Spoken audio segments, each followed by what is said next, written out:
Hi guys! Aujourd'hui, je vous emmène à Gyeongju, l'ancienne capitale du royaume de Silla, mais également appelée le musée à ciel ouvert, puisque chaque recoin de la ville raconte une histoire vieille de plus d'un millénaire. Mais avant de commencer la visite, il faut savoir qu'en octobre 2025, Gyeongju accueillera le sommet de la PEC, un forum international qui réunit les dirigeants d'Asie-Pacifique pour parler économie et coopération. Et celui qui a été nommé ambassadeur n'est autre que l'icône mondiale de la K-pop, The King of K-pop, G-Dragon.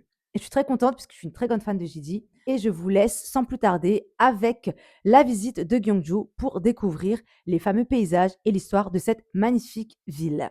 Tout d'abord, je vous invite à découvrir le lieu le plus emblématique de Gyeongju, le Taerokwon Royal Tomb, où vous pouvez découvrir l'histoire des rois et reines de Silla. Ces collines recouvertes de verdure sont en réalité des tombeaux vieux de plus de 1000 ans, et en vous promenant parmi eux, vous ressentirez la grandeur et le poids de l'histoire de Gyeongju. Je vous invite aussi à visiter la tombe du roi Mishu, l'un des souverains les plus importants de la dynastie Silla.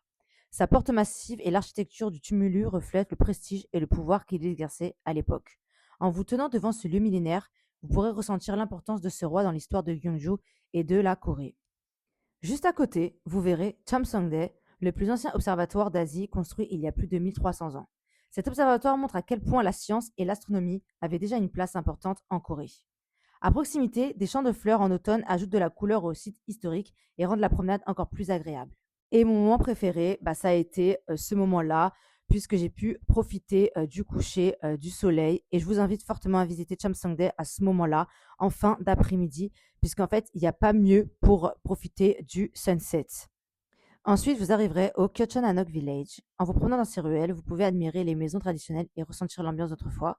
C'est un endroit agréable pour flâner et prendre quelques photos. Un peu plus loin, vous découvrirez le pont Woljongyo, autrefois utilisé pour traverser la rivière Namcheon. J'ai eu la chance de le traverser et c'est vraiment agréable. On peut admirer la rivière en dessous, sentir l'espace autour et prendre le temps de profiter de l'atmosphère du site. L'endroit est parfait pour se promener ou prendre quelques photos.